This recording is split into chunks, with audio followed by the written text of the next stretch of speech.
Hello, I'm Dr. Vanita Rattan. I'm a doctor but also a cosmetic formulator specifically for skin of colour.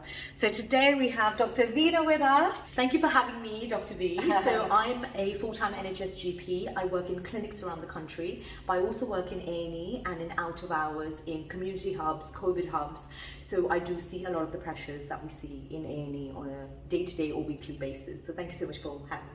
Oh, thank you so much. We've actually just been making lots of YouTube videos today, but today I wanted to talk about A&E. We have a national crisis really in the UK at the moment when it comes to A&E and waiting times. I think it's really impacted everybody, and I wanted to take this opportunity and just do a bit more of a casual video to find out exactly what's happening in hospitals, what we can do to protect our families, what happens when we go, how do we make the whole process a little bit easier for ourselves, and when we maybe don't need to go and save ourselves sometimes. It's very different to the normal videos that we do, but I thought it'd be very helpful because just having this conversation was really helpful for me, so I want to pass that knowledge on to you. So if that sounds good, give me a thumbs up. Let's dive right in.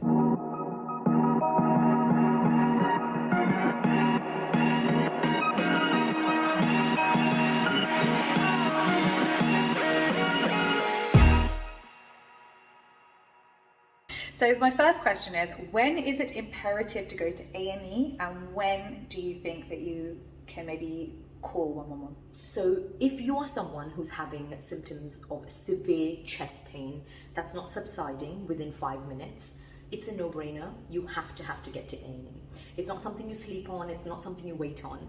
Chest pain, or if you're an asthmatic who's having difficulty breathing, or your wheeze is getting worse, and by wheeze I mean, you know, the high-pitched breathing of the it kind of sounds like that.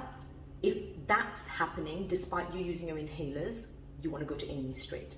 If you suddenly have symptoms of what we suspect a stroke, such as weakness on one side, face drooping, not being able to speak, those things, you definitely want to go to A&E. Now, this list is exhaustive. Why I gave a couple of these examples is anything that you know from your knowledge, from what you've seen and read, is kind of life or death. I don't mean to be dramatic, but it's true, right? When it's one of those things, you know you can't, time is of the essence. It's not something you should wait on. You should straight away either call an ambulance if the person is unable to drive, or you're unable to drive them because you're that anxious and worried. Call an ambulance, or call a cab and get yourself there. If you're to choose, because there's a big problem now with even getting an ambulance, and then ambulances not being able to get into the hospital because of the backlog in the hospital itself, is it better for somebody to call an ambulance or call a cab or drive themselves or get someone to drive them?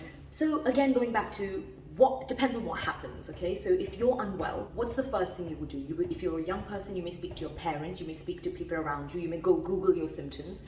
If it is things that you can do for yourself, self-measures, if it's a fever and you've tried self-measures like paracetamol, ibuprofen, you've spoken to maybe your GP, or you've called 111, after you've used all those measures, you think actually things are worsening and you need urgent care, you do need to go to A&E, right? You're right, there is a supply and demand issue. You know, needless to say, our entire country is kind of in the brink of it now. We're all suffering, we're feeling the pressures. There is not enough supply of resources, of staff members, but the demand is non-ending, right? There's so much demand. I think the last shift I did, the average waiting time to see a patient was, I think, 5.5, 6 hours. So it's not terrible, because I've heard 24-hour waiting times, or doctors coming off their shift and still the same patients are still waiting. So are you hearing it still? Yeah, absolutely. So it depends which part of the country you're in. Depends what day of the week it is. Depends if there's been a football match, if there's been a festival. All of this really matters. You know, let's put it in perspective. It's a Friday night. You're going to see way more head injuries, alcohol-related problems. After a football match, unfortunately, you do see a lot more domestic violence and, you know, aggression-related activities and patients coming in with things like that. So it really depends on what day. So if you're a staff member, you know, there is a bit of anxiety working on a Friday night or a Saturday night compared to a Wednesday afternoon. No, absolutely. Are you finding that domestic violence has increased after the stressful time? So right now in the UK, interest rates went up, and people, losing their houses or not having a place to live, and food prices have gone up, gas has gone up, energy's gone up.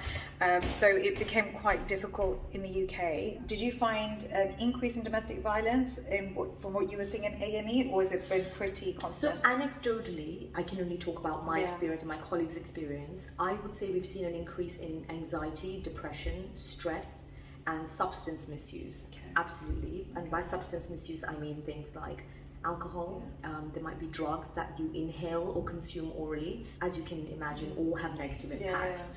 A secondary effect of all of that could be domestic violence, but I don't think I have enough information to make a direct correlation, but we've definitely seen it impact the mental and physical health of patients, absolutely. Okay, so next question then for me as a mum is, do you find that age is becoming younger and younger for substance misuse? Number one, and if it is, has social media got anything to do with it from what you're seeing in A&E? So social media is a massive culprit in influencing young people's behaviours, and this is an absolute thing that we see day in, day out. In terms of younger ages, yes, I want to say yes, and I would say this confidently, specifically to do with things like vapes. Yeah. We've seen the use of inhaled flavoured vapes go up so much because they're advertised in bright colours, they're advertised in a way like it's a toy for children. It looks so cool, you're getting the smoke coming out, but they're so harmful. You see nicotine addiction, you see them growing up and then getting addicted to cigarettes, you're seeing anxiety going up, difficulty concentrating, which could then lead to more mental health crises. From vapes, like reduced concentration span because of vaping or because of social media or anxiety? So social media makes vaping look cool, which makes young people want to buy more vapes, which will then increase their usage, which then increases their risk to mental health and other behaviours. So that's the cycle we're seeing. If we just focus on one particular toxic substance, if we say, as in vapes were developed so that people who smoke heavy cigarettes could get off cigarettes and just get that small amount of nicotine, and eventually the end point is not have anything. But what we're actually seeing is an uptake in children starting to vape because of the way they're advertised with flavours and colours, and we're seeing a whole different bunch of problems. And how is social media having an impact on kids specifically? Because I know even when I look at my own children, they're looking at their friends, and are their friends on social media, or do their friends have a TikTok account or watching TikTok, and I have myself, we're both on TikTok ourselves as content creators, so we are like very aware of when people write negative comments about you or how you look. I mean, I'm 40 this year, and it impacts my mental health. So then I look at my kids and I think there's no way you'd be able to handle this level of criticism. What are you seeing in as in this could get quite heavy, but if you want me to be honest, I was on a pediatric job where we had a young girl who was 13 who attempted to end her life because of some of the negative comments that she had received. And she was a very smart, beautiful, energetic, beautiful human being who was convinced through these devices that maybe she wasn't pretty enough or quote unquote popular enough or whatever it was, and this affected her negatively. So she'd taken an overdose of something and ended up on the ward, and then had to have one-to-one supervision, so we couldn't kind of leave her unsupervised at any point, and she had to be an inpatient for a while. And this is one of many cases. I'm obviously talking about a very severe kind of situation, but it's because of social media, isn't it?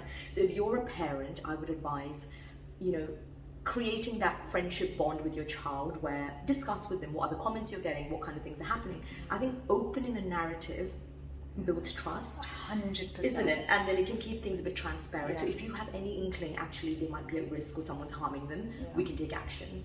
So I would definitely say, or make another account and check what they're up to. I know a lot of kids, I do that too. Kids, please don't hate me for saying this. I know you will block your parents and family members, but I would, if I had children, or when I have children, my plan is to have secret accounts. I think to follow brilliant. my kids. I love just to see what's happening. What they're doing. Yeah. No, and I'm sorry to hear that even you face random things, but it does happen. And this is the odd thing that happens. That when you could have 1,000 really nice comments, and if even one person writes something mean, and it doesn't even need to be that mean. It could that you won't sleep. You will be thinking about that. So what I actually do with my daughter is I say, look, Sienna, like people have written these nice things, but then this person what they're saying, it really hurt my feelings.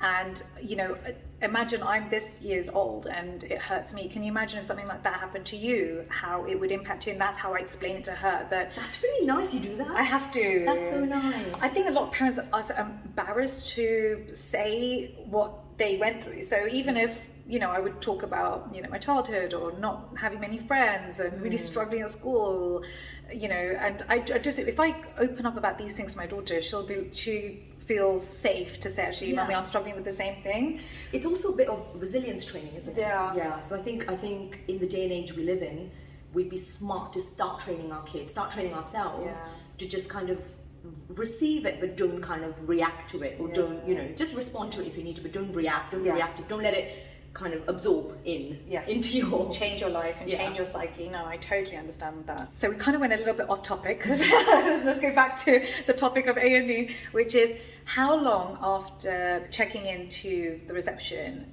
before you are medically assessed? So from checking in to triage to being medically assessed, how long is that time frame? So it really depends. It depends which area, which A&E, again, which day of the week, like we talked about. So after you've checked in, you're going to be seen by a trained professional. Okay. I know you asked earlier, would it be a senior nurse? Yeah. It could be a senior nurse. It could be it's just a trained person. Okay. It could sometimes be a doctor. It could sometimes be a nurse at different levels. Right. But they have enough training to know that they can assess you initially and kind of ascertain how quickly you need to be seen by the next professional. This waiting time actually isn't that bad. It could be maybe 40 minutes in some cases, or it could be an hour.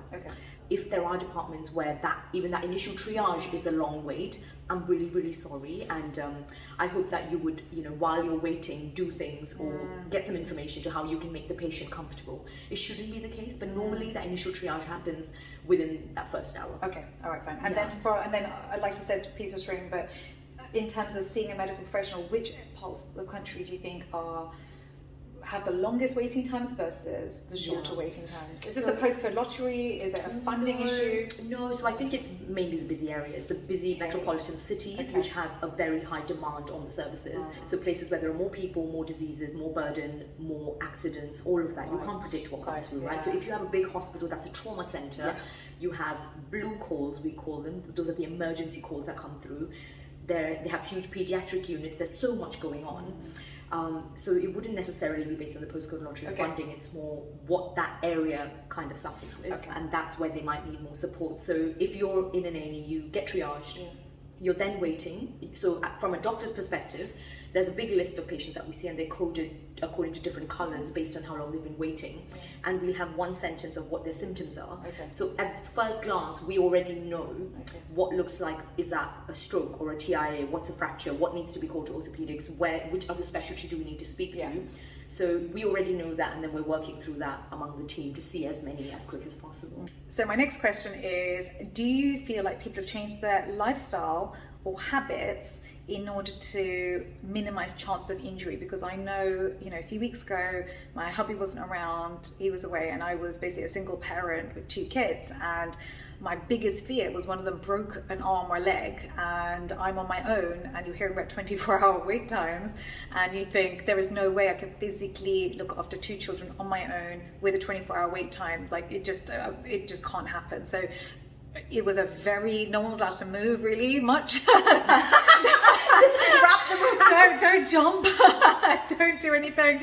Like you actually did that? I did. Yeah, I was really nervous, and because what would you do? Like, I don't know. You're a warrior. I'm a warrior, so I do tend to think about all the worst things that could potentially happen. Just means you're a mum, right? More than a warrior. I think you weren't worried about yourself. You're worried about your kids. I mean, I don't even know how I would cope. So it was just like, this can't happen. Like, if they need to break something, it has to happen like when my husband's back, because I can't physically. Stop. So on that note, I want to say, yes, waiting hours are long, but the pediatric units, they work separate to the A&E units. The waiting hours there are not like that. With children, you get seen very quickly. One, because there are not as many patients and as many people waiting, so there is no way a child is waiting beyond an hour or 2, you know, unless we're waiting for investigations to come back. So you're not going to be waiting 24 hours. They could have jumped in the pediatric unit. I'm not going to let Josh watch this video. No. Yeah, they could have jumped. They could have jumped. But No, what I am seeing is patients using the internet to their advantage, using knowledge as power. So that could be a good and bad thing for us on the other side. But the good thing is they've already Googled their symptoms, looking at images, come with images, send you images and videos, and it's really, really useful that people are using technology to kind of say, oh, on Saturday my scar looked like this and now it looks like this. What do you think, doctor? So even to do that, you need to know that it changes. And this is a good information to be. Especially with moles, we're seeing people take a lot of pictures of moles and just say that's what my mum's look like, this is what mine look like. So I've seen change in behavior in that sense, which is amazing. And I think we should use technology to our advantage. We should use knowledge that's available, and things you don't understand. I always encourage my patients, if you find something on Google about your condition you don't understand, print it, bring it in, we'll talk it through together. But in terms of this behavior, that's really interesting. I'd be interested I could just be abnormal. I don't know. No, you're not. Am I on my own? I might be on my own. That's fine. Just write down below. If interesting. Even today, I said to my dad, like, you really need to take care of yourself. You know, we can't rely on the hospital. I need you to be as healthy as you can, eat as healthy as you can. Like that, right? That's not why the NHS was made. And it's funny because even my dad, he had chest pain 2 days ago, and he was like, oh, but I don't want to go and wait for 4 hours. So it's a thing. It is a thing where you're not even encouraging people, and they tell you, actually, I don't. And he has the knowledge. He knows what happens. He knows. He's a smart man, but they don't want to wait that long. Everyone's time is valuable and precious, and they've been through the system enough to know that it's going to be a bit of a letdown, right? But we just want to use this opportunity to tell you, if you have those core symptoms, please don't wait. Please get yourself to hospital. You will be better served in an environment where professionals are around you than in your home. Absolutely. Yeah, absolutely. That's been so helpful. We've just heard so many horror stories, corridor triaging and car park triaging, and it is really daunting if you haven't been there for a while. So that's been so helpful. Really appreciate it. Thank you everybody for watching. Don't forget to follow Dr. Veena. She's on Instagram. You're on Twitter now, aren't you? Yes, Twitter, TikTok. We'll leave it here. All the things.